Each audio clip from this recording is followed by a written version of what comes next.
Yeah, Drake but what may. if I said to you, Drake may suck? Drake may suck? Who are you, Kendrick Lamar?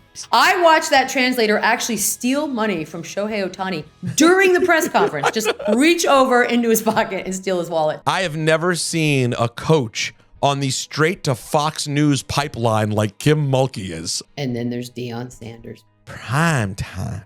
So was it like The View with penises? No, I think they only wanted one penis. Oh, that's classy. They were like, what's that weird, wet, white smudge on the ground? And they went, that's Rosenberg. Jason Kelce, but in the WWE? I could easily see Jason Kelce being a Viking Raider. McCarthyism back in DC. All you need to know is Adam Sandler is in. We are not, on my watch, going to make Conor freaking McGregor some kind of actor. Say that again. That one was so deep. You said... That's the kind of sports insight, though, you're going to get when you tune into this here podcast. I just want to make sure people understand that. From Wondery, I'm Peter Rosenberg. And I'm Michelle Beadle. And this is Over the Top.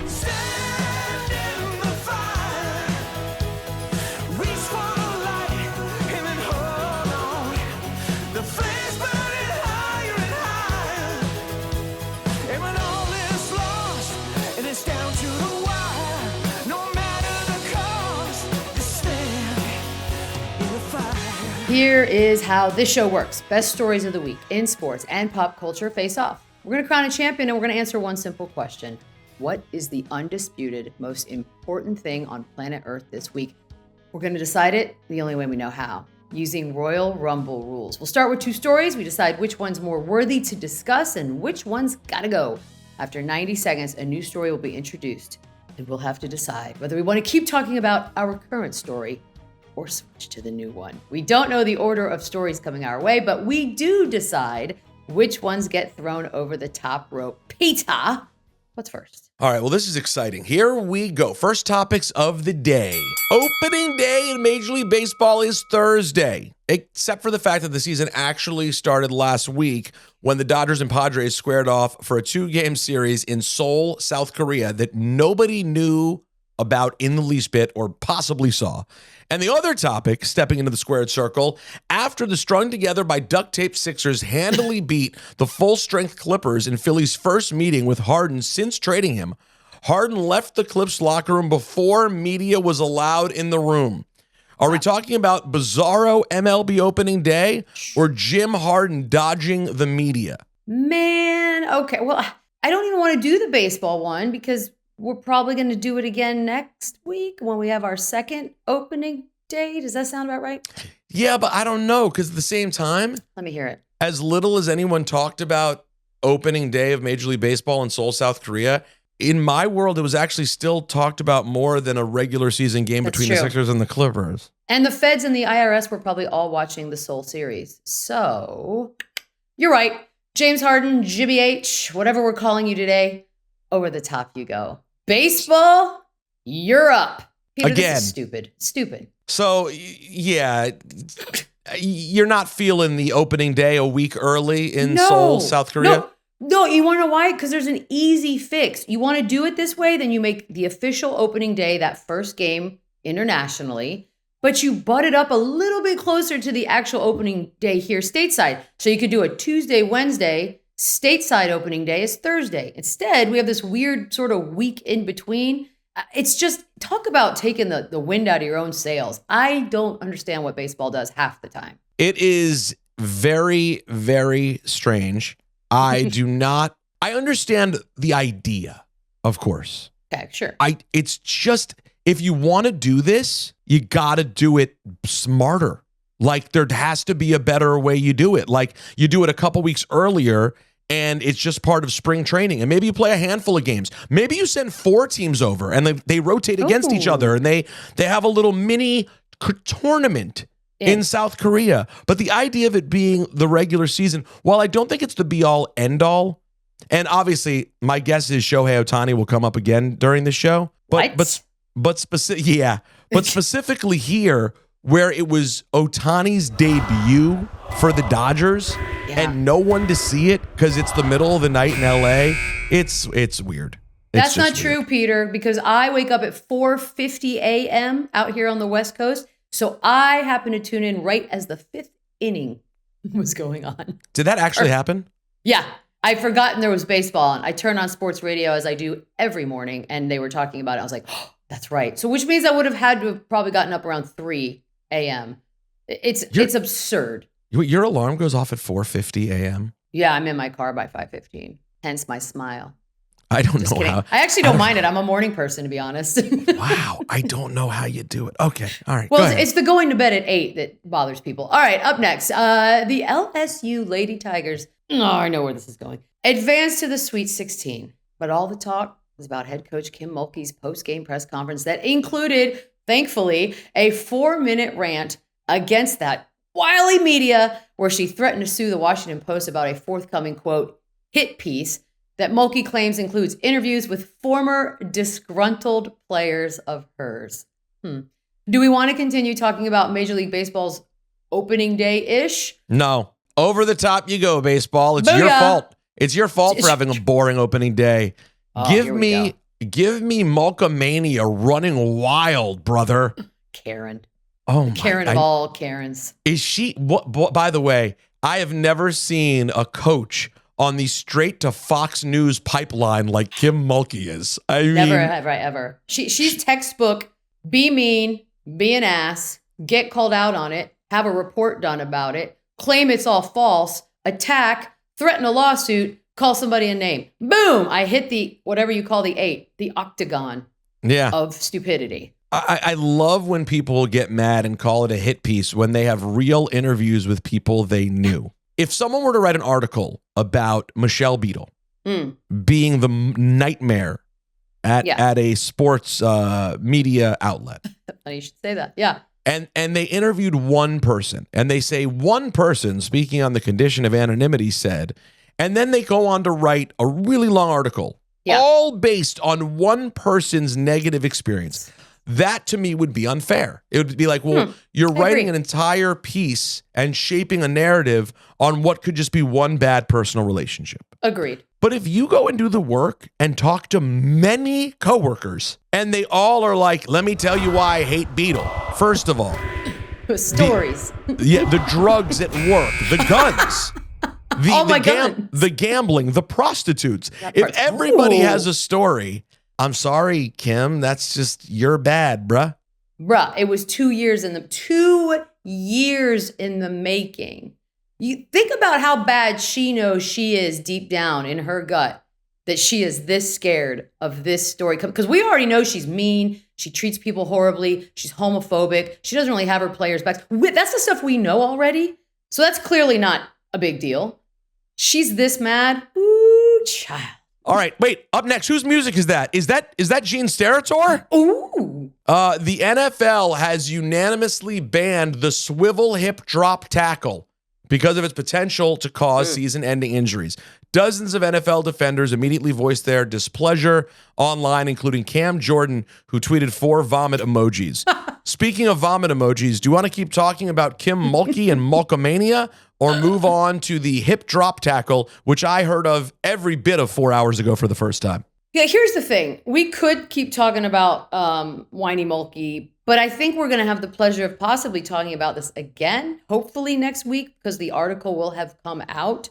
So I'm okay. Actually, I will take pleasure in lifting her in all of her sequins and feathers, and I will throw her as far as I physically am able to over the top. That was the best one we've ever done as far as throwing someone over the top. Yeah, that felt good. This is the only thing I can say about this, Peter, that I truly, truly feel, because I get that sports leagues have to evolve and adapt, and you sort of take the science into consideration and injuries and sort of what is the future for your players supposed to look like in retirement, right? But there have been so many changes.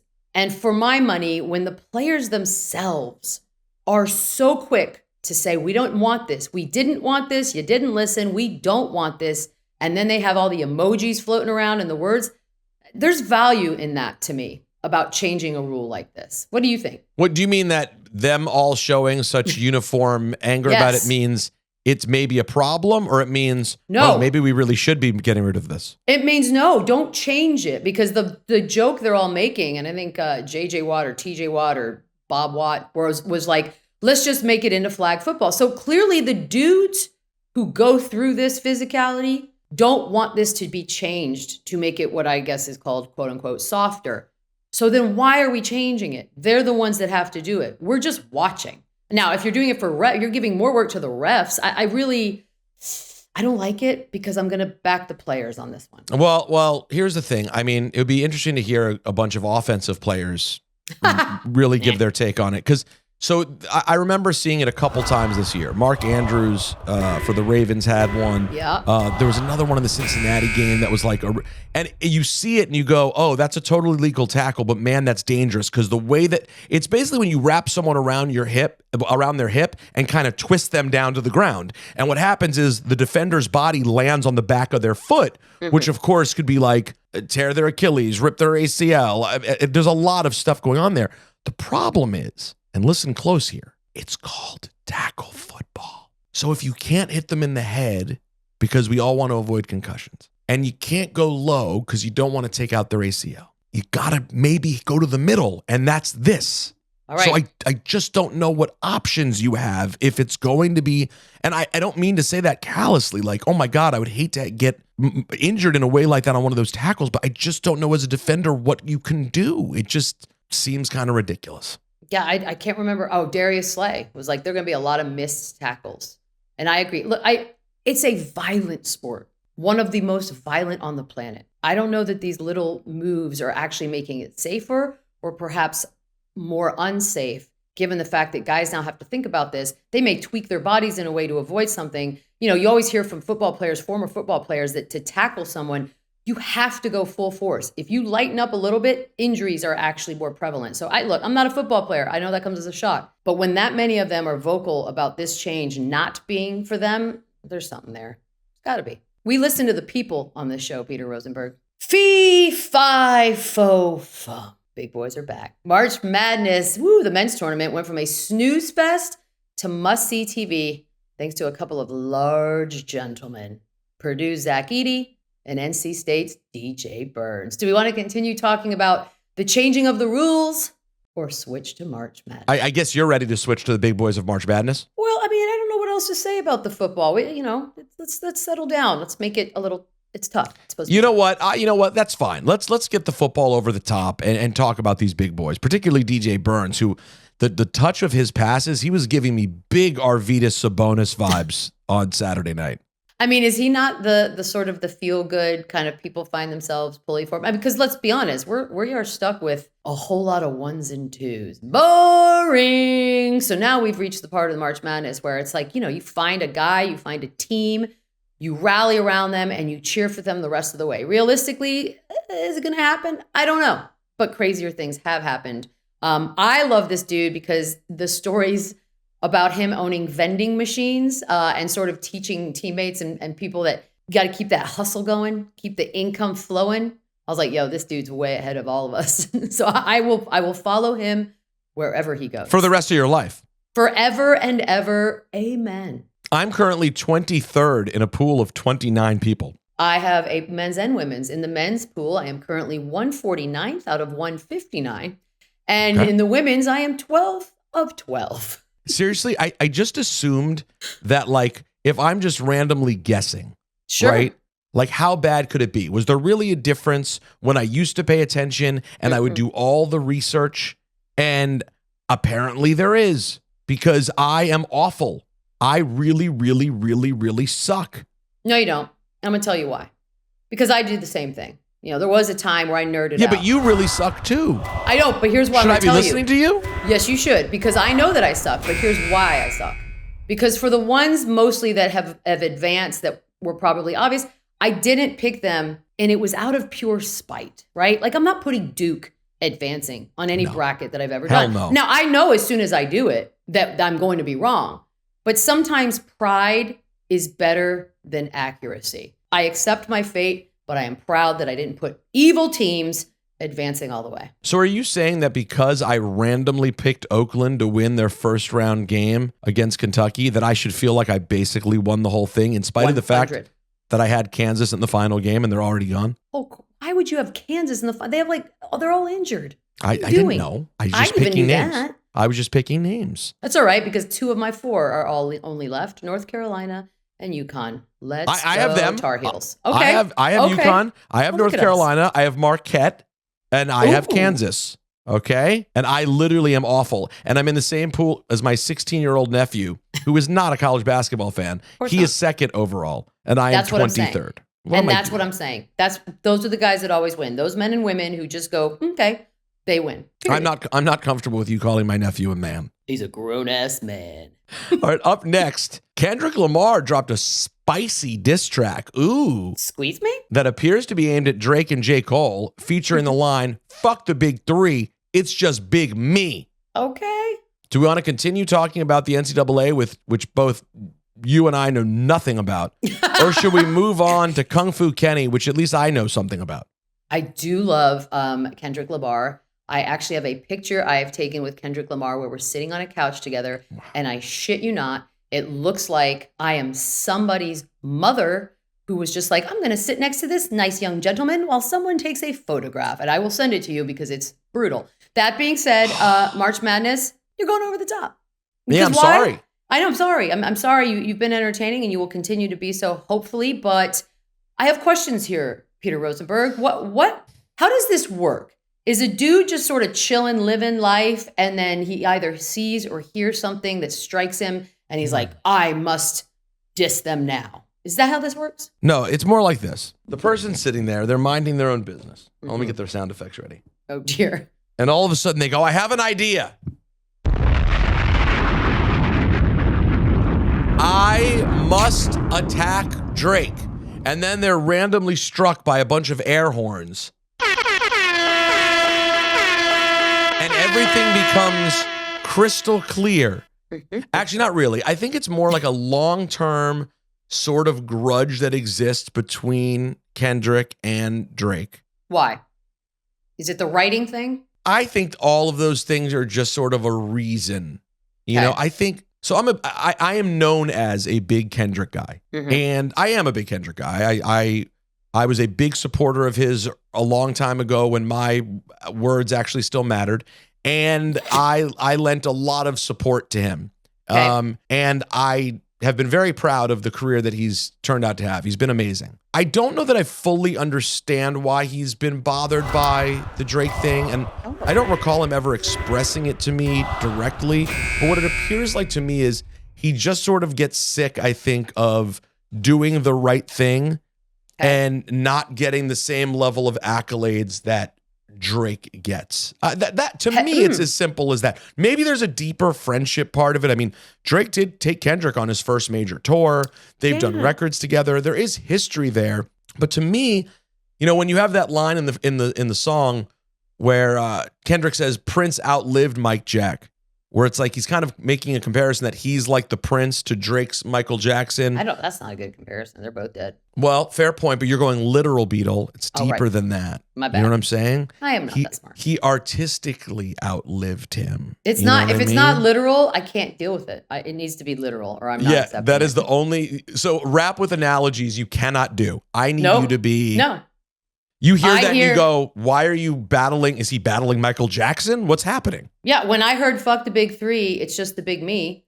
You thought Celtics big 3? Yeah, I'm thinking basketball, and then he wants to take, I don't even know. But maybe incorporate more gifts in your concerts because Drake is like just giving away cash money these days and presents. So that's a really good point. I don't know. I'd like to be I'll just say this. The more everyone gets hyped off the Kendrick part, but the real interesting part is the fact that Future is dissing Drake, considering they were like actually very close and have albums together. Why is Future dissing Drake? See, that's the more interesting piece. What happened between Future and Drake? Kendrick and Drake have never really been friends, but Future and Drake, I mean, they had a full album together that's like heralded by people as a classic. So, I blame a girl. People are suggesting it could be that. Vixens and sirens. That's all we are. We are halfway through the show. Yeah, that was quick, actually. Right now, the most important story so far is this dissing from Kendrick Lamar? Sounded so hip hop when you said it like that. This dissing. Mean, organic. Just did you off the tongue? Yeah. We'll be right back.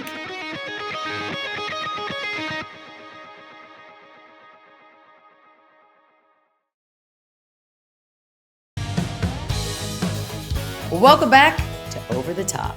It's our next challenger. There's no way Drake and Kendrick Lamar make it to the end, right? No, can't be. No.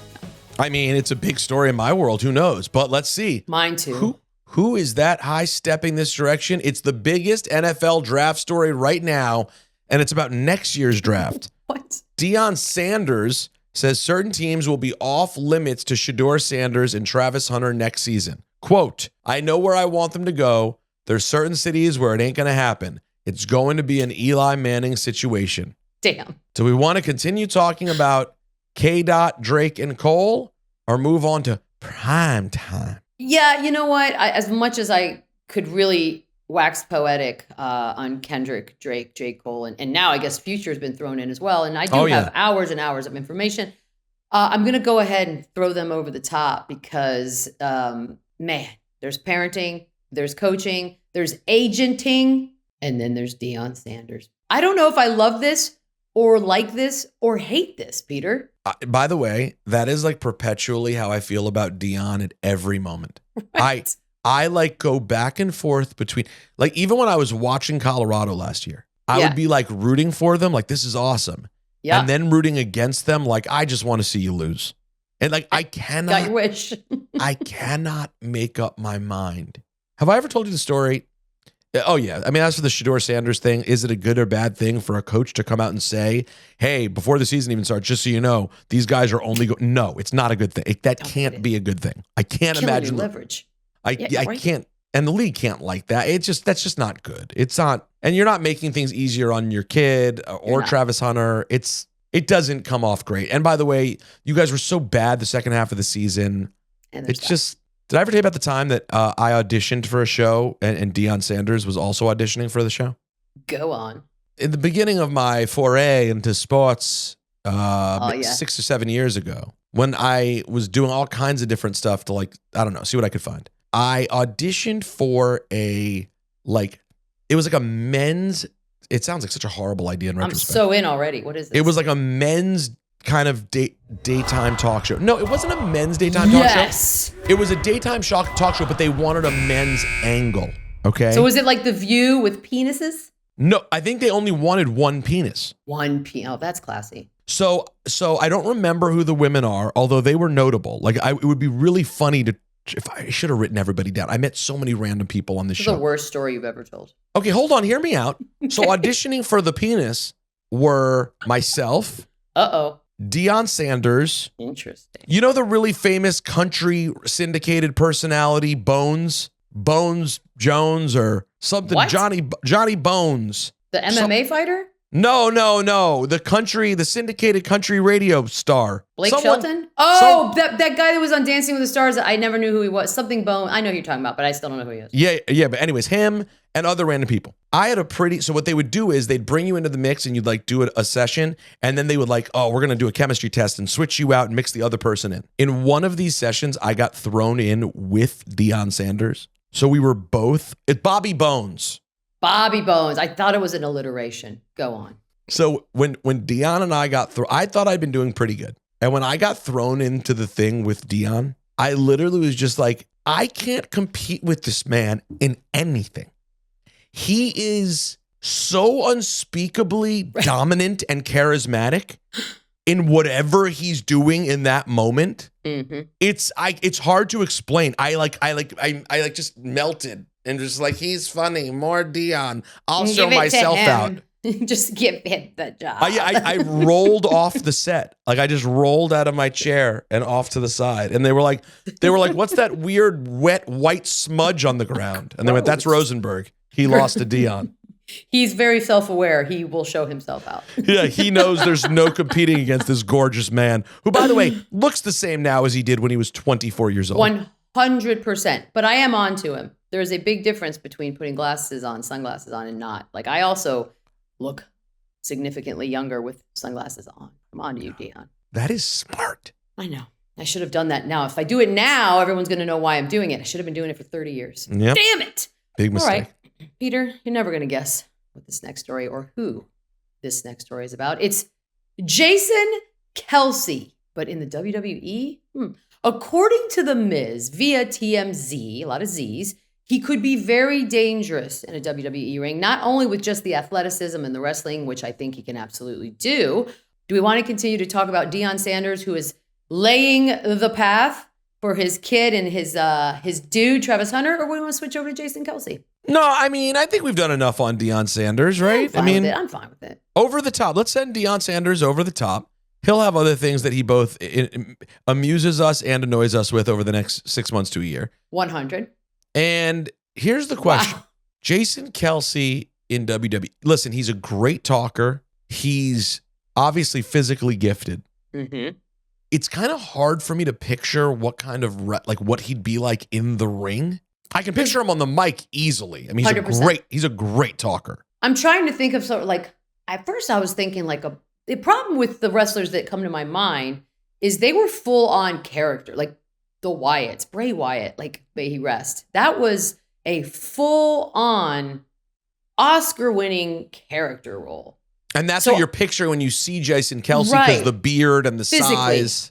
But that's not what we want Jason Kelce to do. So I don't know if he just embraces and leans into Jason Kelce, retired football dude, because he's not dumb. He's not going to be a heel. He's going to be great on the mic. I'm having a hard time. As much as I get what The Miz is saying and doing here, I'm having a really hard time visualizing it. But it might just be me and my brain, and I'm more than open to ideas. There's a tag team called the Viking Raiders. Okay, there we go. I could easily see Jason Kelce being a Viking Raider. But even then, his personality can't be like a Viking. No, he's like, what is that even? Like minimal words, just pillaging. Pillaging and shoving, big bones in his mouth. Ew. But I do think it's an opportunity. And guess where WrestleMania is in a couple of weeks? That's a great point. The city of brotherly love. Yeah, That's right. A one-off, yes. Easy, but... him coming out and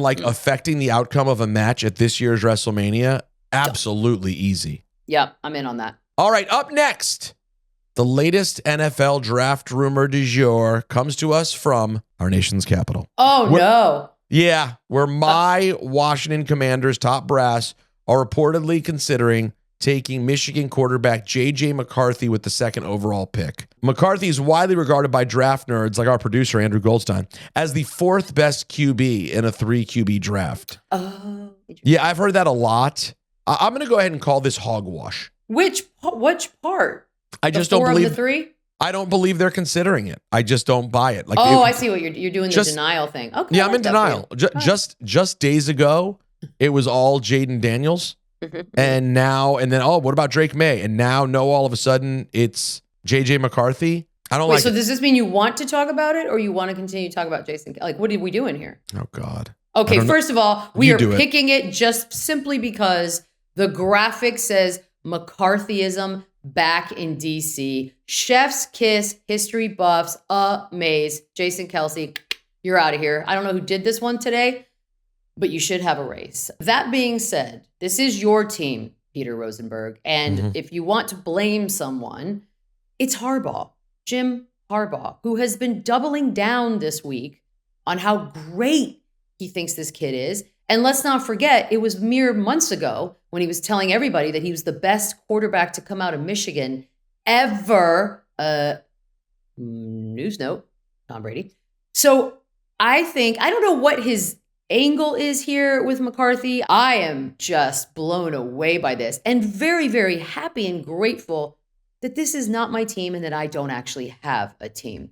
Yeah, you're not making me feel better. This is exactly what my concern was. It feels like, honestly, just the name JJ McCarthy, it's like, listen, this could come back to haunt me, and for years to come, you could be playing the audio of me being like, JJ McCarthy sounds like a loser. Yeah, we hope so.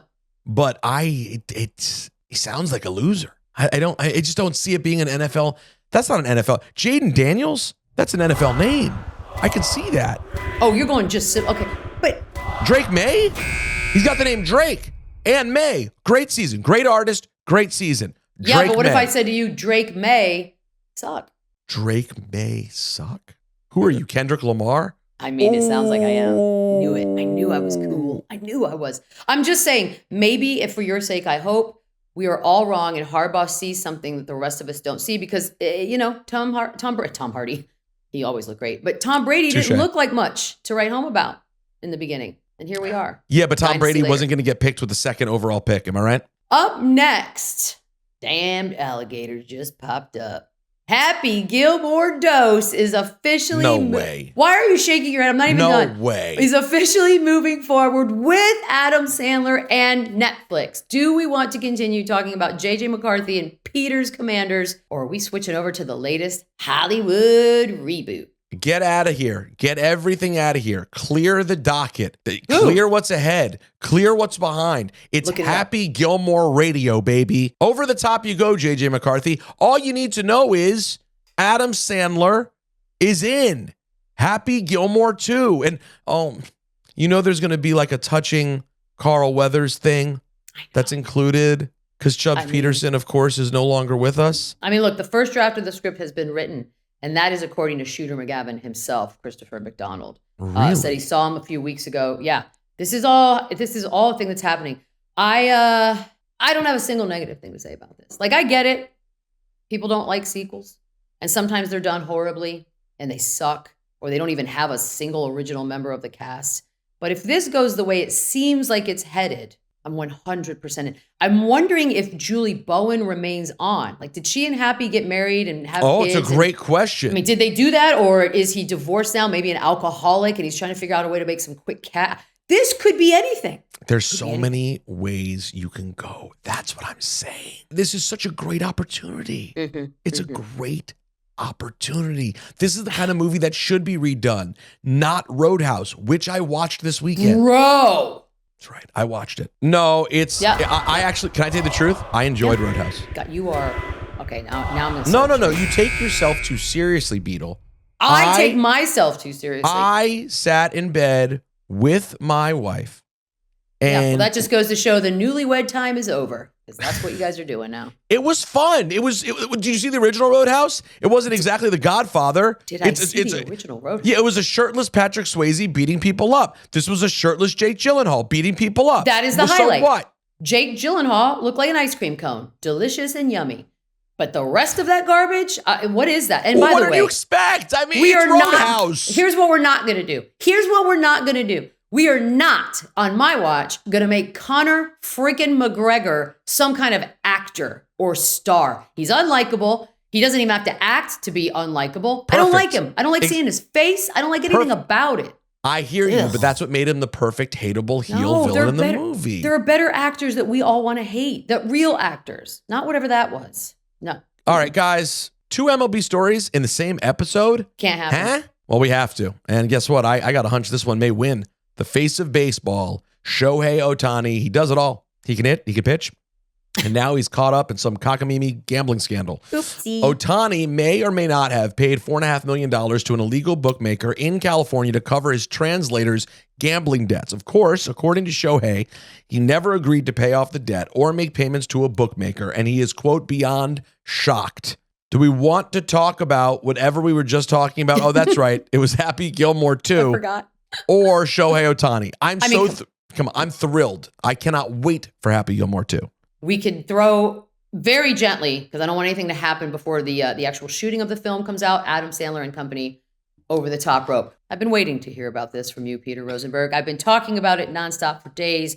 We have now heard from Ohtani himself via a second translator that was already in-house. He has also been accused of gambling improprieties. I watched that translator actually steal money from Shohei Ohtani during the press conference. Just reach over into his pocket and steal his wallet. I thought it was a weird look when the new translator just kicked his feet up on the desk at the press conference and started reading penthouse letters. I was like, this is a weird I don't speak Japanese, but this doesn't seem like he's saying that.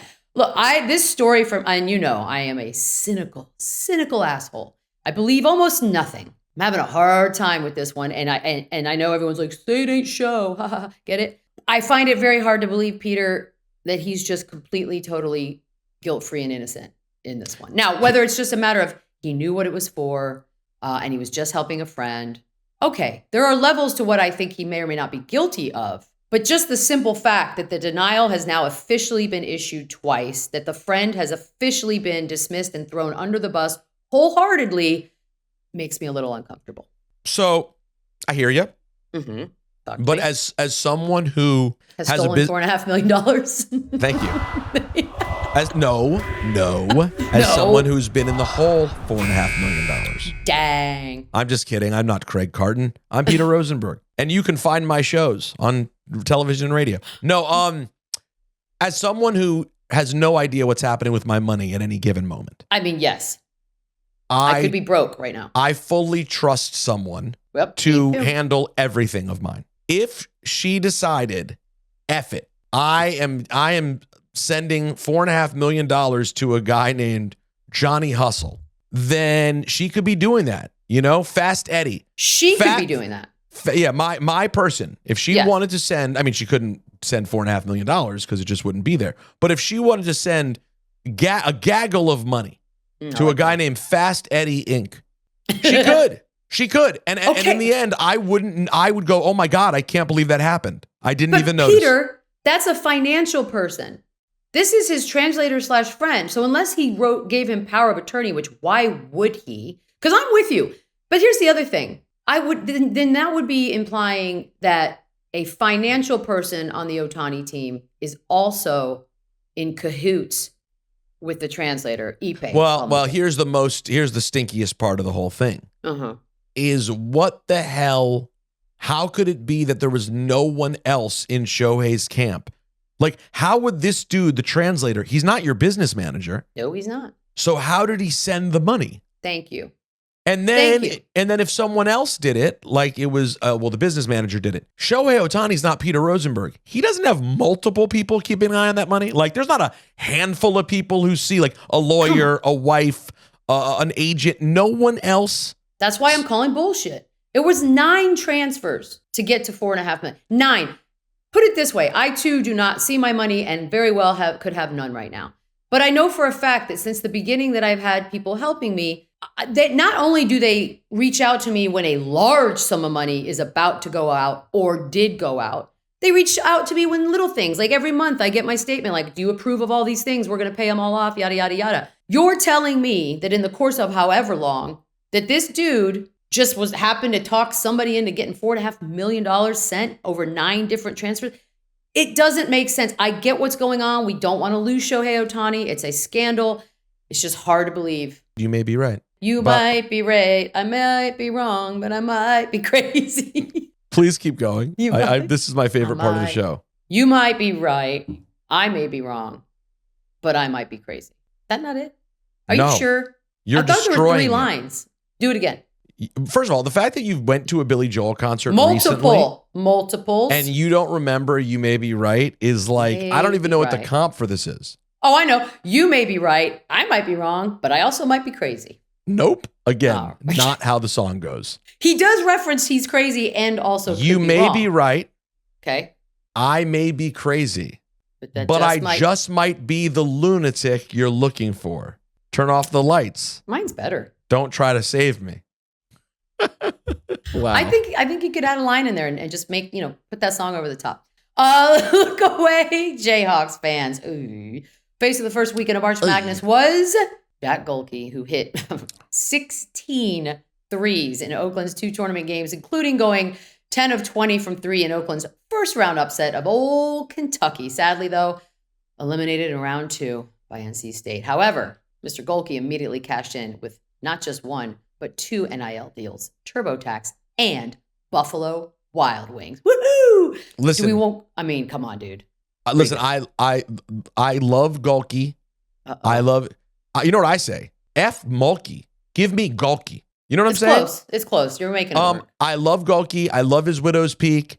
I was so dialed in Saturday night to that game against NC State. It had everything you wanted. You had the upstart 24-year-old 3-point dagger thrower, up against DJ Burns, who looks like, do you remember in Nintendo hockey, you could choose between the small, medium, or big guy? Like those were the settings. Wow, those were the good old days. Yep. DJ Burns looks like someone chose the Nintendo hockey setting for the big guy. Like it had everything. But at the same time, Beatles, into it as I was, it ended and they lost. And how can that be bigger than maybe the biggest athlete, the highest paid athlete in North American sports history, maybe going down with a gambling scandal? I don't think I can't. It won't be. No, I'm sorry, Gohlke. Your run ends for us here at Over the Top. And P.S. Oakland, not in Oakland. It's over the top you go. Over the top you go. No, it is not in Oakland. That's California. The kind of sports insight, though, you're going to get when you tune into this here podcast. I just want to make sure people understand that. Yeah, I don't know if you follow the story at all, but in case you did and you thought it was Oakland, California, guess what? It wasn't. So, sorry. What do you think happens here? Like, do you think, okay, these are the three options as far as I know, and maybe you've got more that I'm not thinking of, but number one, nothing. 0 suspension. We all move on with our lives. Number two, a version of a suspension just simply because money was wired, period. That is a crime. Or number three, a bunch more crap comes out and we lose this dude forever. I think in all likelihood, they're never able to connect anything to baseball. And as a result of not connecting anything to baseball and there being so much money wrapped up in him and it being such a good thing for the game that he plays, I think it ends up kind of fading away and not being the huge deal it could be. You think, and you've been a fan of sport as long as I have, Peter Rosenberg, but Close you think there's a world in which this maybe in Chavez Ravine, it will be quiet and never heard and spoken of again. But every time that dude steps foot on a field anywhere else in this country, if you're a fan worth anything, you're chanting. You're making gambling taunts. You mean if they can't? You're saying if nothing yes, can come even out if nothing. But what if he somehow finds a way to really distance himself in a way that looks legitimate? I don't know what that would look like. Mm-hmm. That's the hardest part. I think it's kind of, I don't want to say it's a nothing burger, but if somehow he had a smoking gun that showed. Right, how do you? I don't know, there's a voicemail. I just humor me. Nope. There's a voicemail from the guy talking to someone else, and there's a date on it, and he's holding a picture of the newspaper that day. And he says, Shohei's never going to find out about it. Yeah, she. What's the Japanese version of yeah, she? Like an old-time crook. And he won't even try to do it. Go ahead and don't. He says, Shohei's never going to suspect a thing. I'm stealing all the money and I'm betting it all on hockey. If you had some sort of smoking gun like that to save Shohei, I think it could go away. The problem is, what does that smoking gun look like? I don't know that it exists. I don't think it does. It's like, how do you prove a negative? How do you prove nothing's there? Nothing's there. Dude. Like, you're getting deep right now, bro. Like, I took 3 pre-law classes at the University of Texas in Austin, so some might call me an expert. Say that again. That one was so deep. You said, how do you double prove? How do you prove a negative or that nothing's nothing? You may be crazy. I may be Gohlke. I might be crazy. I may be Gohlke. You are Gohlke. We're all Gohlke, and that's why he resonated. And speaking of which, add a little resin to this thing. Hey, that is 90 seconds. By the way, Fish is at the Sphere in a couple of weeks. That's 90 seconds, which means we've come to a decision. That's it. The new, undisputed, most important thing on planet Earth this week is actually maybe this. Yeah, facts. Shohei the money. Ohtani. Whatever stupid pun you want to come up with, Shohei Ohtani's gambling controversy or not gambling controversy is number 1. Do you think we got it right? I mean, we don't care. We did, though. Like 100%, we got this right. Come on. 100. Give us that one, for God's sake. That's it for us. Tune in next week to determine the only thing you need to care about and what goes over the top. Play that catchy music.